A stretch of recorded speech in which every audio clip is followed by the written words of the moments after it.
Welcome. Good evening. I do believe we are now live on the Psychologist Magazine Facebook page. I'm John Williams, and I'm here with Jean Smith, who is author of this new book, Flirtology.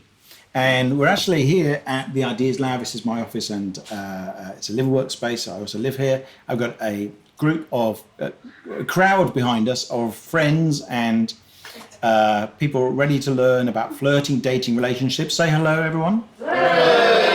Hopefully you can hear that. We might show them later if they behave themselves. They've been drinking and it's very hot here. So what's tonight about? In case you're wondering, tonight is about, this is the start of a series we're calling the Love Challenge. And I am going to be interviewing some of the greatest experts on flirting, dating, relationships. No one better to start with Jean. Are you flirting with me? Yeah, it could be. Got to start somewhere. And I'm going to try and put what I'm learning into practice in my own life. We're going to report back on that and record all of it. And we're going to, I think we're adjusting the audio over there. It's a last minute adjustments. And then we're going to see, I've had relationships in my life and I've been successful in other areas. I'm an entrepreneur, I'm a best-selling book. I think that's one of them behind me, just happens to be in camera shot. Yeah. And however, I can't say I've ever really been in love for life. Like, this is someone I want to be with forever. And I'm getting, I'm not a spring chicken anymore. So what's going on? So I want to learn why that is. There are lots of people who are finding dating in the modern age challenge. They're finding online dating is not working. We're going to talk a bit about that. Yeah. So what works, and also there's a little bit of concern. Some men are a little bit worried about how they approach women in the Me Too era. How do they do that with respect and not overstep a boundary? Yeah. I mean, hopefully people are already considering that, but let's explore that a little bit as well. So we're going to go through and by the end of it, see if I can find somebody that's right for me. And along the way, we'll of course we're going to learn lots about flirting, dating, relationships. Maybe we'll even have a sex expert, I don't know. And I'm not sure how we're going to record testing now or not, but anyway, so as I say, tonight we are starting with Jean Smith. Jean's book, this has come out pretty recently, Flirtology. Yeah, February. Yeah, it came out in February. This is Flirtology, Stop Swiping, Start Talking and Find Love. So you've got a really interesting philosophy, Jean. You are a social and cultural anthropologist. Yeah. I think you did a sort of thesis on flirting around the world, is that right? Yeah, actually I researched the flirting behavior in London, New York, Paris, and Stockholm. Wow. And I wrote my dissertation comparing the flirting cultures of Paris and Stockholm because they were about the most opposite you could find. Wow. Yeah. Well, I'm going to ask a little bit about that later because it's really it's too tempting not to go into. I am actually going to need my glasses though, which are over there because I can't read my own questions. But there's lots of interesting stuff to talk to you about, and I mentioned that you're not actually a fan of online dating because this is where everyone goes by default. They say, okay, I want to find a partner. I'm back on the scene or whatever it might be. Yeah.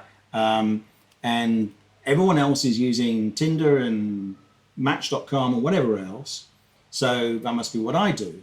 But actually, you're not a fan. It's not necessarily the best way to find somebody. Do you want to tell us why that is? And I think you're right because if someone is single, because of social pressure, everyone automatically says, oh, have you tried Tinder? Have you tried an app? Have you gone online? And that's the first call of port. And I think it's really not useful for many reasons. But I think one of the ways it's enticing, well, there are three different ways it's enticing. One is it's easy, right? You can do it anywhere. You can just like tap to buy food, tap to order an Uber, tap to find a partner. So this is part of the allure. But also, it makes people feel like they're doing something, like they're being productive. And I see so much energy being spent in this direction, but it's like wasted energy. And then, yeah, I mean. And you write in the book about how people they don't realize, but they are spending a colossal amount of time to get actually quite poor results. What's the average? It was something like 13 hours a week or something? Yeah, 13 hours a week. This was the statistic for online dating from a few years ago.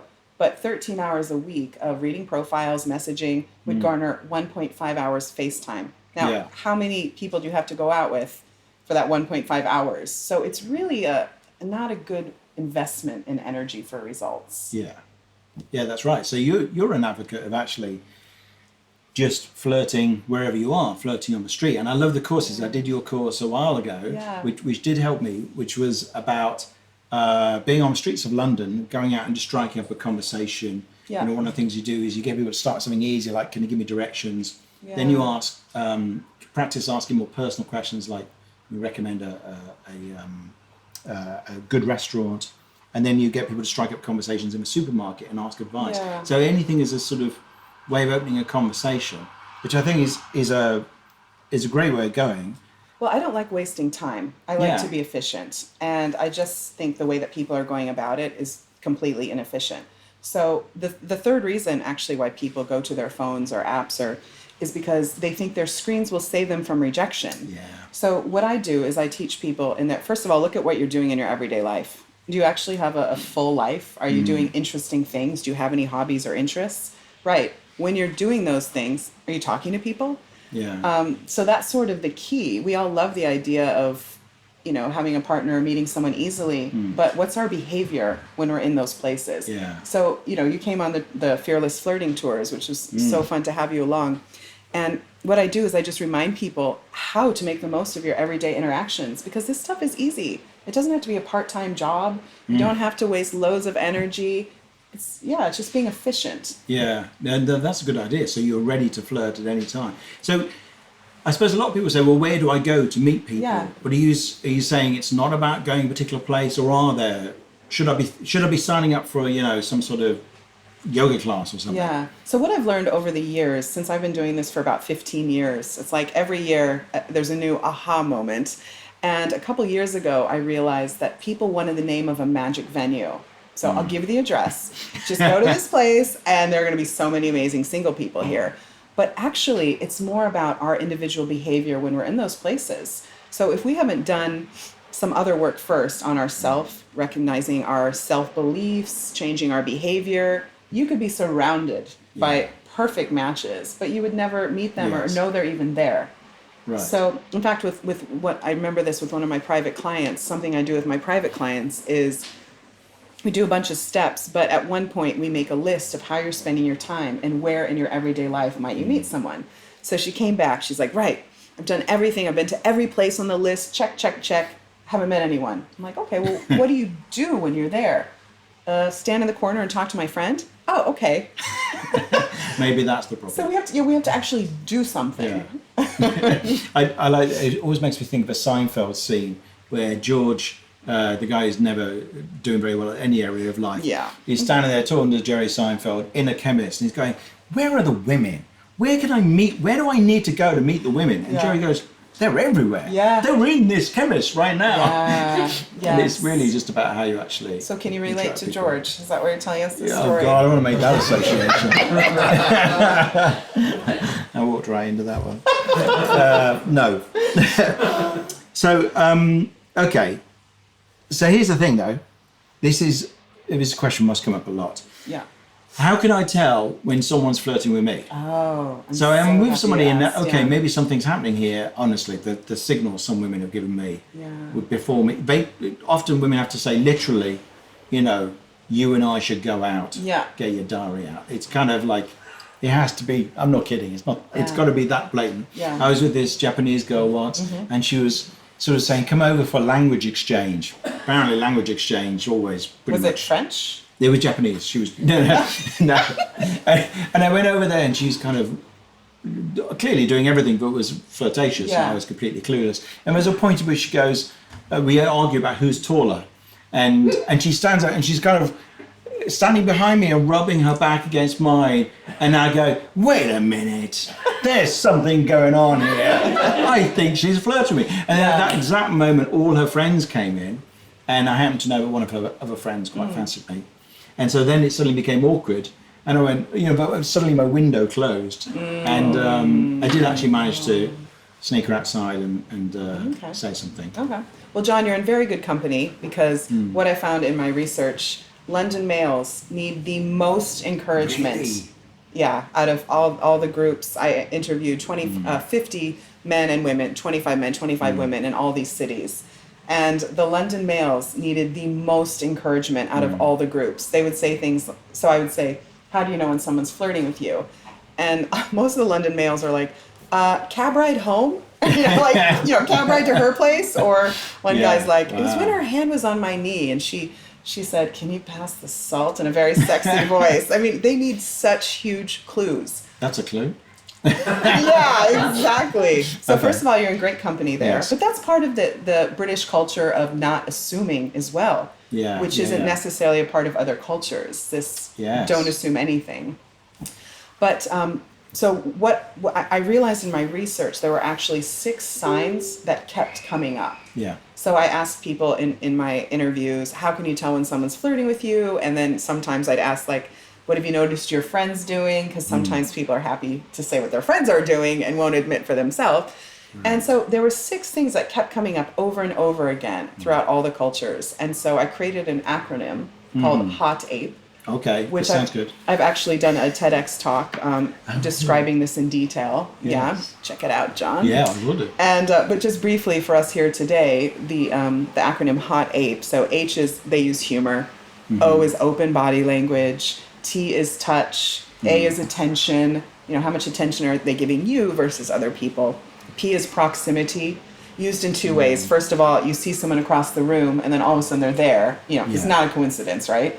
And then also when you're talking, they're standing closer to you than the norm. Remember one London female, she's like, they're in your space. You either mind or you don't. It's that simple. Right. So that's proximity.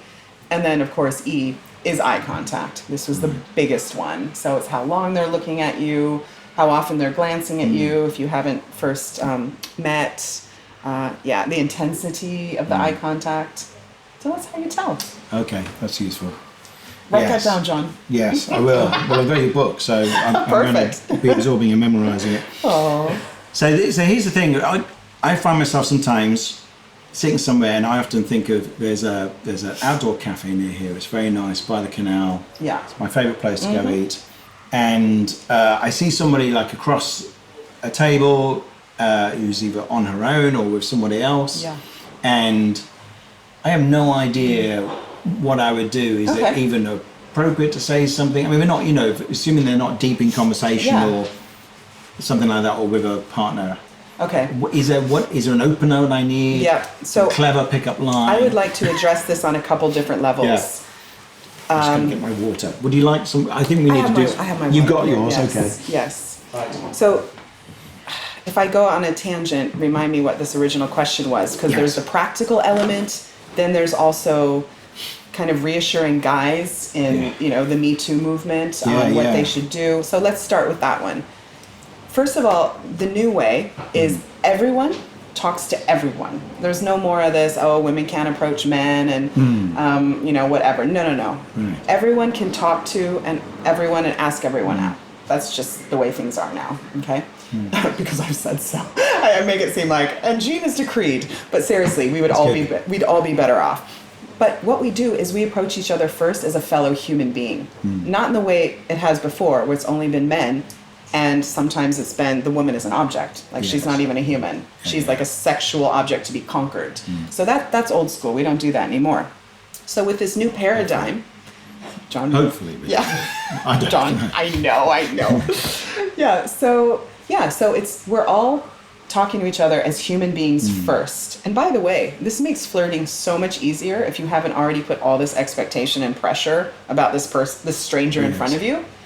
So pressure is the enemy of flirting anyways. Yeah. Right. So human to human. Oh, there's a human sitting outside the cafe. I'm going to ask the human a question. Okay. Now, this is the next part. This was something that was not being done in the past.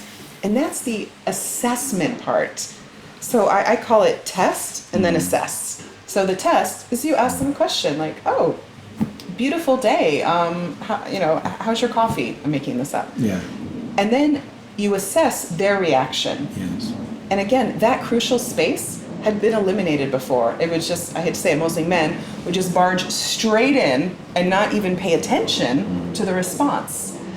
And also, I have to admit, I've been living in London for 18 years, and I have a lot of British clients, men and women. And in fact, what I find is most British men are so afraid of being that guy that they don't do anything. That's right. So in a way, this should give you freedom to actually talk to whoever you want if you do the test and assess. We can all talk to each other, but if that other person doesn't welcome it, and normally they do, but if they don't, you can tell immediately in the assessment, and then you just leave. Or you say, oh, sorry to bother you. John's writing this bit down. This is good. Yeah, exactly. Remind me later. This is good. So it's test and then assess. I like that. So you're not kind of playing in there and then just trying to continue the conversation regardless. If you ask something and they go, yes, right, yes. Yeah. Then it's kind of... That's it. But most of the time people won't do that because people like to connect. And here's the thing, again, we don't go in initially flirting. No, we go in having a connection with the human for a couple minutes, if that other person wants to. And then you even start figuring out, oh, is there a vibe here? How's this going? And then if the vibe starts happening, then flirting will automatically happen if you don't block yourself. Okay. That's the key. You already know hot ape. We all know how to flirt. But what we don't know how to do is stop blocking ourselves and controlling our mind chatter. That's what we don't know how to do. Right. This is interesting. So I like it because I like the idea that you can sort of flirt everywhere, and because I remember like the two guys who I consider, I think are two friends who are particularly good at flirting. Yeah. And they are, they were not pickup guys at all. They were nice people, interesting people. Yeah. But what they were was they were charming and funny and kind of open-hearted to everyone, actually man and woman. Yeah. But remember, they got into a lot of conversations of women, and they were never without a girlfriend because it was quite easy for them to then move that conversation into, flirting and dating or whatever. Yeah. Whereas if you're just like, okay, just talk to that person because I like the look of her and no one else. Yeah. It's a very different experience. Yes, and that is one of my main points. People say, oh, I'm shy, or when I come across someone I find attractive, I don't know what to do. The point is, if you're already doing this in your everyday life anyways, just having connections with strangers, first of all, you have a much more realistic idea of what their response is going to be. Yeah. If you hardly ever do it, all you have to rely on is your mind chatter and what your negative mind chatter has decided is going to happen. So you can combat that with real experiences. But also that means when you meet someone who you are attracted to, you know what to do because it's just you again having a chat like you usually do, but this time you're quite attracted. Yeah, right. But that brings me to a very close second question, which is, I think one of the things I do is I end up, so you start flirting with somebody, but then it becomes, I start talking to them, but it doesn't become flirting. It somehow becomes a kind of intellectual, asexual conversation of the kind I would have with anybody else. Yeah. No matter what age or gender. Yes. And so what's going on there? Am I...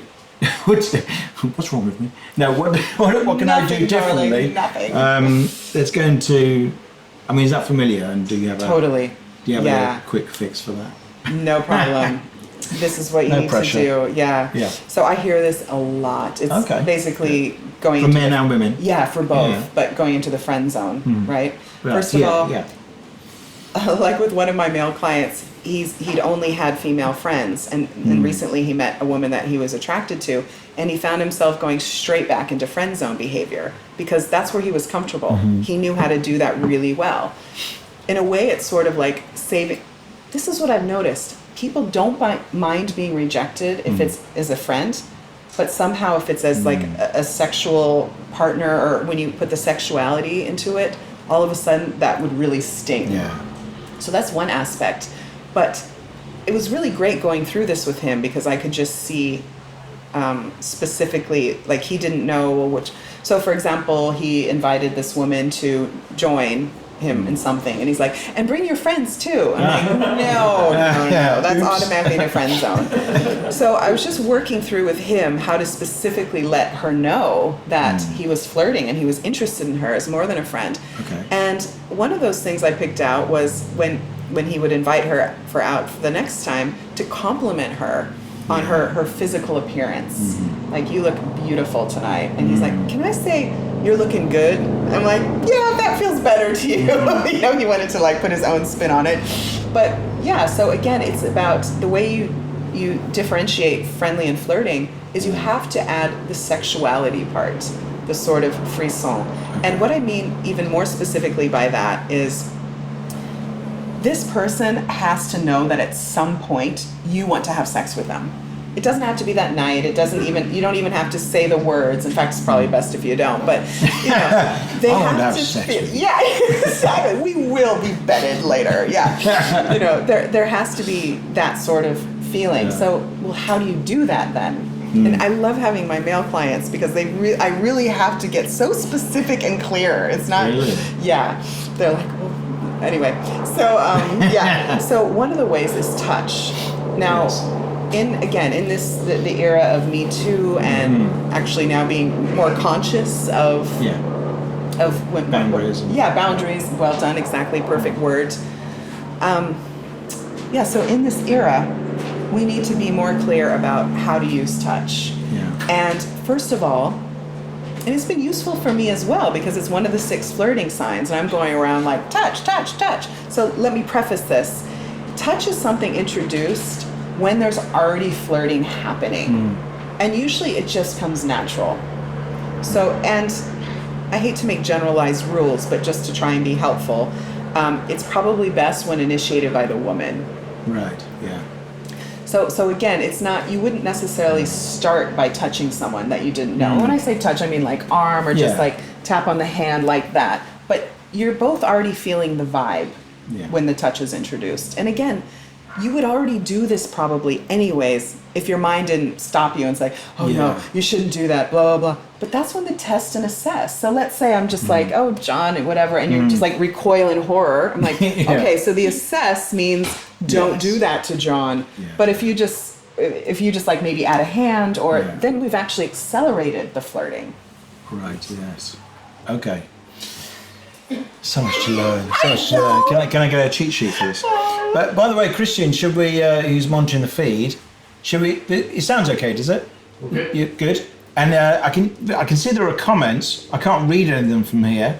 Is there anything that would be worth mentioning? Just the latest one from Alison Dawn asking, are you doing any more classes? Oh, yeah. Oh, Alison, thanks for asking. So monthly I do a fearless flirting tour. Yeah, which that's is the one I do. yeah. So do you want to explain a little? I mean, you explained it a bit. Yeah, the fearless flirting. Where when I did it, we started a national portrait gallery, and you practice just by kind of making eye contact to strangers, and then you work towards perhaps standing next to somebody and saying, well, "What do you think of this painting?" or saying something about it. And then you go out onto the street in Covent Garden and ask someone for directions, and then you move into more and more personal questions, not like really personal, but things like you'd pick up some pasta in Tesco and say to somebody, "You got any idea what kind of sauce I should buy with this?" and something like that. And it's really interesting because if you're very timid about just striking up conversations with strangers, which I think a lot of British people are. But it's probably even worse in London, actually, of course, because I'm out from the Midlands originally, and there's nowhere more reserved, possibly even Londoners. You might disagree. There might be other places in the world, but it's the cautiousness around it, and so it's really good for getting over that and understanding that it's okay to start a conversation with something that's quite anodyne, innocuous, and then move on to something that's both people want getting to. good signals. So I think it's great. Okay, but you actually do it out on the street. It's wonderful. Yeah. But so one other thing, as long as Alison has asked, I'm also doing a course next Saturday. It's an all-day course, and it's called Learn to Flirt with Yourself, and the rest is easy. Okay. So like everything I do, I've realized over the years of doing this, there are 2 layers to flirting. I used to only teach the top layer, which is the sort of like, hair, eye contact, and touch, and all that. And actually, it's the practical aspect. So the second half of the day, I've created this really fun activities for us to do in Regent's Park, just like learning how to interact with people and just, it's not even learning, it's sort of doing it and realizing, wow, people love interacting with me. It's so great. And then the first part is the first layer, which is sorting through your self-beliefs. We have all this stuff clogging up our mind. And one of the things I love to help people do is I just gently shake them, and then all the ideas float up, and then we take them out and look at them, and we're like, oh my gosh, you really think, that? And where did this come from? We're like, oh, once when I was 16. And so it's really helpful just to like clear away all this stuff. Because at the end of the day, if you think everyone's going to leave me eventually. Well, no wonder you're having problems flirting. You know, what's the point? So that's the first layer that's really important to investigate. Yeah. No, that's good stuff. And I have a few more questions. Despite my brain being baked by the heat. So we talked about staying out of the friend zone, but also I think part of the reason why I and other men stay in the friend zone is because we're not quite sure where the line is that's inappropriate. Yeah. So we kind of default to too nice and too asexual, rather than go over the top. Now some men, of course, who are the more problematic ones possibly, will default to going over the top and being inappropriate. Yeah. Where is that line? Yeah, this is such a good question. Yeah. And again, going back to the test and assess, I think will always, hold you in the right place. But, God, my brain's baked too, John. I know. So test and assess. And And then it's easier to tell. So I guess what you're saying is the line is a bit different for every person. But there are clearly some things that you don't want to be saying straight off the, what did we say earlier? It's like, I want to sleep with you. Clearly, that's too far. Yeah. So somewhere in between is the right level, and it's partly about feeling your way through that. Yeah, and it's also, here's the other thing I was going to say. It's about, here's what flirting is. Mm-hmm. It's about making other people feel special. Yeah. And so going back to that example, when my client, really liked this woman and asked her out and then said, oh, and bring your friends. Okay, automatically, he has not made her feel special. He did that, obviously, because to not be rejected, right? So it wouldn't hurt as much because he didn't quite have the faith that she would want to go out with him. So flirting is making other people feel special. And what I've noticed is people go about it the opposite way. They try and get other people to make them feel special. And that's where they get their confidence and self-worth. That's a really dangerous game to play, having to rely externally on everyone else to make you feel good. So the way I explain it is outside of the flirting and dating arena, you take care of that. We take care of that. I take care of that daily. It's called self-care, self-love. Yeah. What can you do that makes you feel good? Then, once you, get that sorted, and by the way, we never talk about this. We just expect that I'm alive, therefore I'm fine. Yeah. So we do this away from the flirting arena. Then, when we're flirting and dating, we just can see rejection as an effective weeding out mechanism. It just helps us match. So if I come up to you, I'm sorry if you've heard this, but it's my favorite chat up line, which I never get to use anymore. But, John, you must be a parking ticket because you've got fine written all over you. See, John laughed. I would go out with John. It's that simple. Because it's so bad. Yeah, for whatever reason. But if John looked at me like, you're such an idiot, I'd be like, which is, I guess, rejection. No, it's just I've saved so much time right there. Yeah. I haven't been rejected. I've saved a lot of time. Yes, I know. And I was flirting with somebody online once a few years ago on a dating site. And I said something that was a bit kind of quirky. And she went, I don't understand. It was just completely didn't land. And I thought, well, okay, that's a sign really. You're probably not for me because I'm sort of humorous and... Yeah, it's also the medium. It's really hard when you don't know people true. Typing and... But I'd never had that response from anything I've said. It was just it's like people who just... You say something funny and they go, uh-huh. And that's also a sign that probably I shouldn't be with them. Right, exactly. So, or people who go, that's funny. Okay. And do you think things have changed? I saw somebody getting very angry on Facebook the other day with this suggestion that flirting or dating has changed since the Me Too movement. Because, clearly it's done a good thing, which has made everyone, hopefully the men who are doing despicable things, think twice about it and realise that they're likely to be called out. But it's also probably made men as a whole a little bit more cautious. It seems to me. It certainly crosses my mind. Yeah. And so that where that line is seems like a much more live issue than it would have done. And let's not forget, a lot of people meet people through work. So now, for instance, one I think it's Facebook or Google, I can't remember, has actually written into their code of conduct. If you ask somebody out once and they say no, you can't ask them again. They've actually made it company policy. So that's tricky because sometimes you do have to ask somebody twice. They say no and they change their mind later. So but sometimes it's a hassle. Or maybe if maybe if they change their mind, then they could ask the other person out, and that would count as one, right? True. But here's the thing, this is not just about Me Too, which is a very exciting time. We can all feel the shift. It's not just about gender, it's about sexuality, it's about fluidity in society that has been pretty stringent and just not allowing for anyone different from that box and that box. So this isn't just happening with gender. And I'm really excited about it because it's also, I mean, we were already having this gender fluidity anyways. The gender roles are a thing of the past. And it's always surprising when people haven't caught up with that yet, because the way we all live our lives, we're already there, yet we still keep these old-fashioned rules that don't serve us anymore. And so I would say a lot of it has to do with the choices women now make. And this has to do with economics. So I always explain the reason why the man asked the woman out was he traditionally made more money. Don't get me started on the gender pay gap, but anyways, and so, but therefore he had a responsibility to pick her up. So he probably had to have a car. He would be paying for dinner. If he wanted bonus points, he would have to buy flowers or chocolate. And then he would probably have to see her home. So that's a big financial responsibility.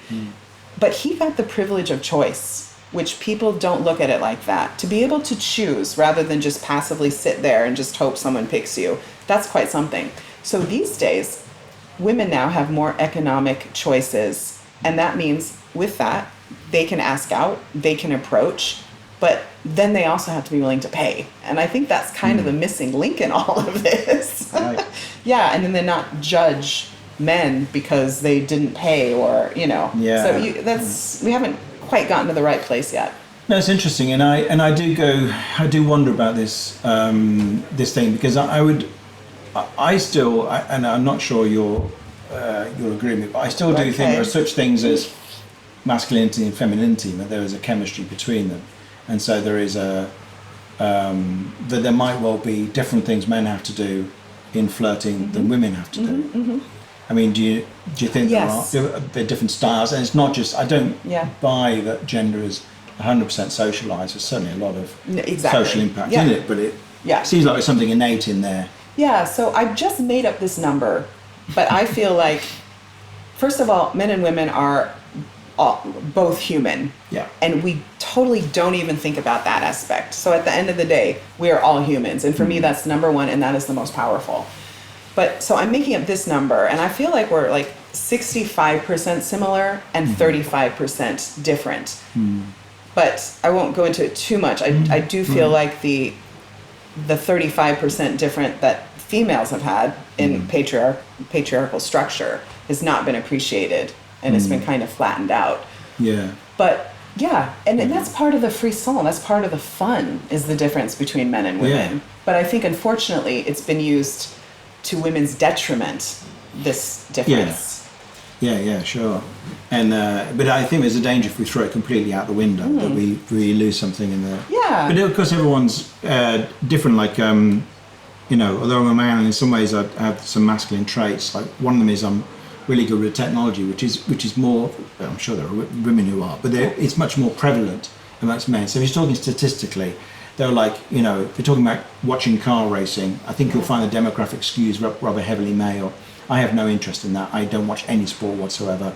But then, you'll pick another subject and it will be skewed heavily female. And I think some of those things are not just, some of those things have an innate bias. But none of us fit into the category of all of it. Like I'm not that excited about, car engines or whatever it is, or can't do DIY. I think the healthiest for everything is a balance. Yeah. So whether it's masculine, feminine, whatever it is, it's always balanced. Yeah, we have a bit of both. But you need to have access to both. That's and to be honest, this is one of the things I love as an American. This is off subject, but as an American living in Britain, in London for 18 years, this is actually one of my favorite things about the culture. I feel it's a lot more moderate. Like people are willing to see both sides and not be so extreme on either side. So I do appreciate that. Yeah, no, I think you're right. So, okay, here's a question. What do men most commonly get wrong when flirting with women? Is there a particular thing that men get wrong, or is there something, and is there a particular thing that women get wrong? Gosh, I almost feel like we should ask the lovely males in your audience what they feel they get wrong. I mean, what have you guys experienced? I've never been a male flirting. Well, the problem is men are not very good at admitting to their mistakes, in my experience. John will. Yes. Going into the friend zone. John says going into the friend zone. Yes. Yep. I do see that one a lot with my male clients. Okay. And but you were writing down notes, right, about how not to do that. Yeah. Look out, ladies. And men or women want to offer something that they know they've done wrong, imitating Kapil. You must be an expert by this point, but go on. Looking for approval. Looking for approval. I like that. Now there's a thing. Honest. I should talk about that, actually. Anyone else? I think one thing, it's a really small thing. Someone asking you out and then asking where you want to go. Yes. And I don't know, It was your it's idea. like putting the onus back on the person that you're asking. Whereas I think, like, the nicest way to be asked out, for me, is when someone says, hey, I really want to see this film next week. Are you free one night and let's go and see, would you like to go and see it with me? Yeah. Something like that. Whereas putting the onus back on the person who's single and probably has to do a lot of that stuff for themselves anyway, it's a really nice thing to actually take that away and just... So for people, I'll just say for people who can't hear, so Tara was saying, like, if you're going to ask someone out, have a plan, have an idea. Yeah. Don't say, do you want to go out, and then, well, what do you want to do? Yeah. But let me ask you, do you ask people out and have a plan yourself? A lot, yeah. Great. Perfect. Excellent work. Good. So, because I hear what you're saying, because it's like you're almost like hosting. If you ask someone, whether you're a man or a woman, that's there's no problem there. But you are hosting. You've initiated. So therefore, you should have an idea. Nice. Now that does make me think of one question that I wasn't planning to do, but I think would be quite interesting. Yeah. And then we'll probably end with a bit of flirting around the world. But so the question I was thinking of is, I think one of the things I also get wrong is a sort of British niceness of seeking. Somebody says, Kapil says, seeking approval. So, I mean, I don't want to make myself out to be a sort of sycophantic, nightmare. Of course not. Yeah, we know you. But there's a but there's at least a little bit. I'm too, maybe because I'm nervous on a date or something. I might go, is it okay if we sit here? There's that little bit which I do think perhaps is less attractive in a man than in a woman. It's probably not attractive in either if you do it too much. But there's something about it suggests a lack of solidity in the man, which if you like a masculine type could be a problem. Yeah. I mean, I don't know if you have any thoughts about that. Well, so why do you think you're doing that? Because if you were friends, like we've known each other a while now, you would be considerate and you would make sure that I was happy with where we're sitting. But I do a bit with friends anyway. Yeah, okay. But, looking at my friends. No, it's true. I was just thinking that you're a considerate person anyways. But in a good way. But it's like, do you mind if we go here? It's like, and almost not saying what I really want to do. I can go to that point sometimes. And like, rather than just saying this is what I'd really like, as Tara was suggesting, just saying, do you want to do this? I'd really love to see this particular film. I might just ask, like, do you want to see a film? Yeah, I wonder if this is something about sort of trying to please everyone. And let me explain it. I always go back to this motto: if you act like yourself, you attract people who like you. Now, that's not everyone. You're not going to attract everyone. Yeah. So the way you're kind of doing it, you're trying to please everyone. So I think if at the beginning you're just like, I like these kind of films. I mean, there's that fine line between being accommodating and considerate, but also being sure and confident to show who you are. Yeah. And hopefully they'll like it, but if they don't, you've just saved a lot of time. Yeah.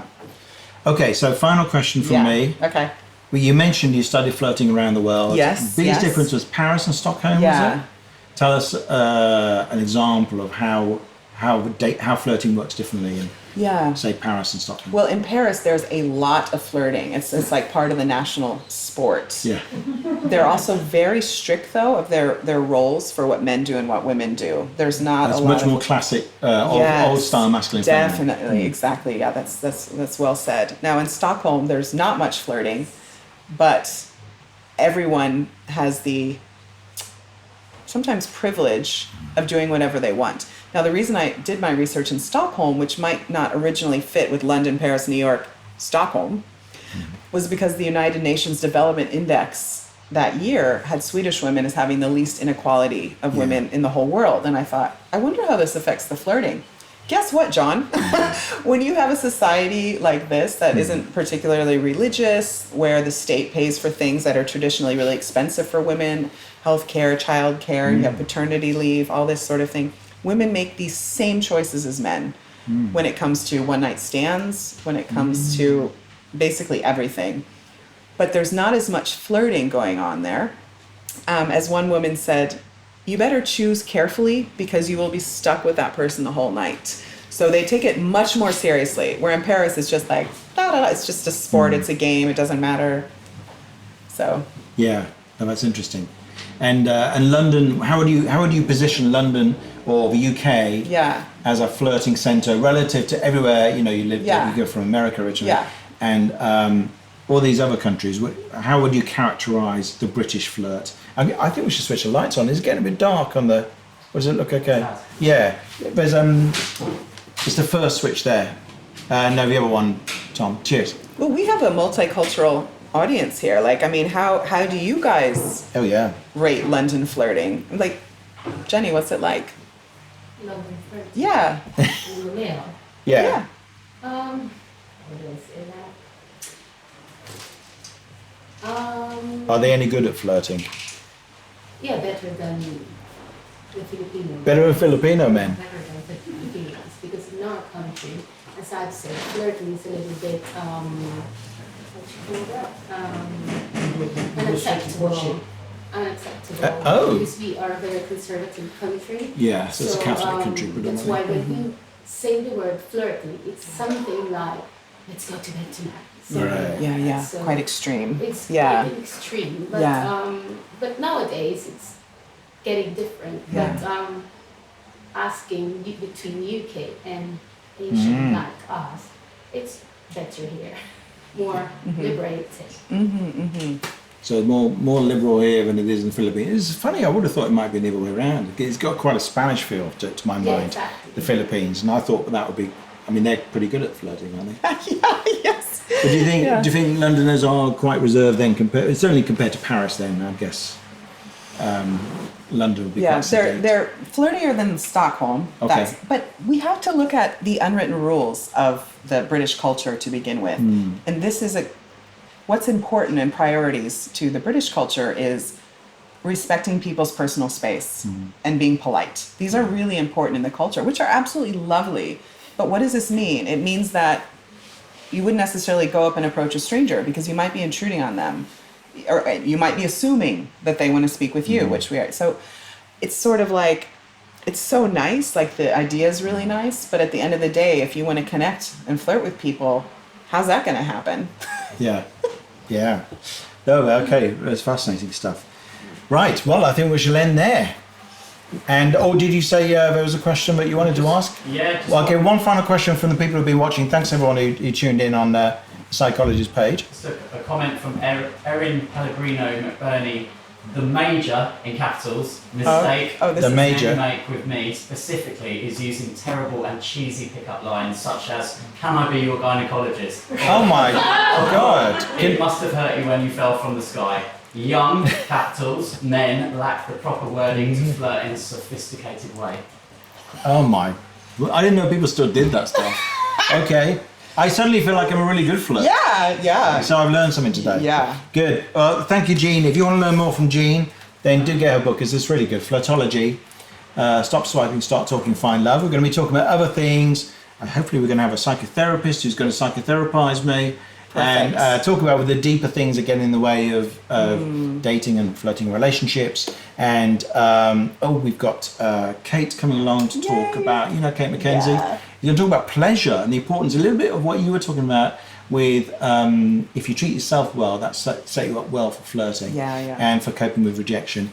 So lots of stuff coming up. I'm working towards finding experts as well who can help me on a course I'm running in November, which is called the Love Challenge, which my company, the Ideas Lab, will be running. If you want to find out more about everything we're doing for the Love Challenge podcast and everything else, you can find the group called Building the Love Challenge on Facebook and join that, and we'll add you in and keep you updated. And did you tell them about my website, John? No.